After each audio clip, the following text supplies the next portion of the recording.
Hello everyone and welcome back to a buff breakdown. It's been a while since I've said that, I think, but yeah, maybe they're finally back because first of all, we just got announced a new event. You're looking at the banner right now. So next week's Wednesday, we're probably going to see some stuff, hopefully. And there is a pre-campaign rolling now with certain servants getting raid ups and whatnot. And the one who got a raid up today also got a buff. And that's what this video is about. So we got a buff for Mr. Odysseus. Yes, indeed. His first ever buff. He's been in the game for many years now, but he's never been buffed before. And they decided to immediately go for the MP buff, so that's a pretty spicy one as always. So let's see what we're working with here. So previously his MP, while it was pretty basic, FX wise it wasn't terrible. So it's a 3-hit arts AoE damaging MP, and before damage on base overcharge he got 30% MP damage for 1 turn, scaling up to 70%. So while it is not ramp up, it does have decent scaling. He also removes all defensive buffs on enemies before damage, which is just great utility to have. And then he did damage, and that was the MP. Very simple, right? But again, all the effects at least were good. One of the main problems that was holding him back though was that he was never really doing insane damage. So he has a lot of utility and whatnot, but he was never really super high on damage. So let's see what they changed with the buff. So we definitely have some new lines here. The first line remains unchanged, the overcharge that is, and it still remains as the only overcharge effect, the MP damage one, so that's unaffected. But now he also gets 30% crit damage for 3 turns whenever you use an MP on him. So there's a bit of interesting ramp up, I guess.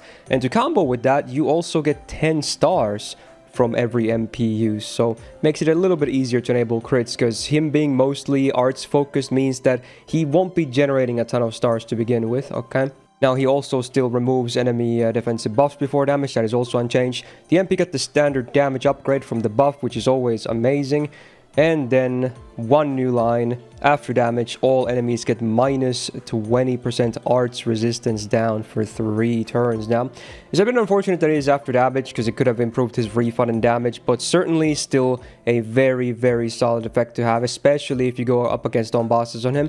And honestly, even with this buff, I still feel like he's gonna fare more as a boss DPS than a farmer. Obviously, his farming potential will go up to mostly because of the MP damage upgrade itself, but yeah, the crits and the arts res down, that's a debuff form, will definitely be nicer on bosses. Not to mention a lot of other utility he has, including this great defensive skill here on skill 3, and being able to protect someone by taunting 2 members of a party, for instance. So I always saw him, and of course the MP buff, defensive buff removal, I've always seen him more as a boss killer than a farmer, so I'm pretty happy with this buff. I have a little bit of mixed feelings about the crit stuffs, because again, like I said, he doesn't really generate a lot of stars, and arts as a card type, especially with support options, usually has the hardest time coming up with stars. So while he is a rider, which is great, because again, riders have the highest natural absorb in the game, so he doesn't really need absorb, for instance. Stars will still be a thing that he will need help on. 10 stars from every MP I don't think will be enough to make him a consistent critter. Not to mention, I think this is his only crit damage up, and it's not even that high. I feel like they could have maybe made it 50%. But yeah, maybe crits, I'm not sure if they would have been the one I would have gone with for him, but regardless, still a cool buff and will make his boss potential that much better. So on the rider tier list this year, we placed him on B+, which I think he was already kind of bordering going back to A already, and with this, yeah, I think we're just going to place him back on A.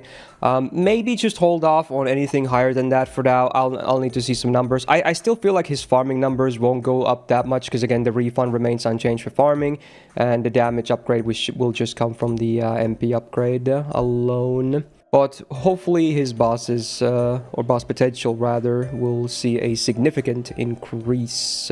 Now, this is the summoning campaign we have for before the event gets out, probably next week. So we have a bunch of servants, as you can see. There's Odysseus, there's Rydas. I think both of their banners are up right now. Yes, indeed. They started today. Obviously, Rhinus did not get buffed, nor did Hephaestion, who's also on raid up. They're totally fine. Very good, didn't need buffs, okay? But then, starting later on, We also do have rate-ups for other servants, including Tametomo, Summerfran, Babbage, Kashin Koji, Kato Danzo, and Voyager, and yeah, Summerfran I already mentioned. So I believe all of these are up right now. I didn't check in game, but looking at the schedule, this means that all of them are up right now, and they will be up for quite some time, okay? Now, I am really hoping to see a Tametomo MP upgrade. He's very close to being very good, but man, his MP is just... It's mostly unfortunate because all the other AoE Buster Archers basically have MP damage upgrades, except for him. And I grilled mine to 100 recently, if you saw that video, so obviously I'm biased here, but I would really love to see him and get an MP upgrade as well. Other servants that could get buffed, Kato Danzo for sure, she is still very weak, I feel like. They could maybe buff Kashin Koji as well. She could use a bit more consistency. Voyager, I think Voyager is pretty decent already. Summerfran could use better skills as well. So there's some thoughts. We'll see if they do some buffs later on, because again, these will be running for quite a while. But since they're all up already, I don't have high hopes, but at least we got this one Odysseus buff from it. So there you go, that's a doozy of a video. But yeah, we're back. Great, I get to upload more stuff again. Hopefully more buffs, like I said. I really want to see that Tametomo buff. But still a great start with this Odysseus buff, even if it ends up being the only one. Time will tell. So with that, if you enjoyed this video, do me a solid and press the thumbs up button on it. It really helps out, of course. And do subscribe not to miss out on future videos, because as soon as there's new buffs, I will definitely cover them immediately. As always, you guys can always expect that. And shout out to my patrons on the screen right now, and Suit for being a big YouTube tier member supporter. And otherwise, hey, have a great rest of your Wednesday, and see you on the next video. Bye bye.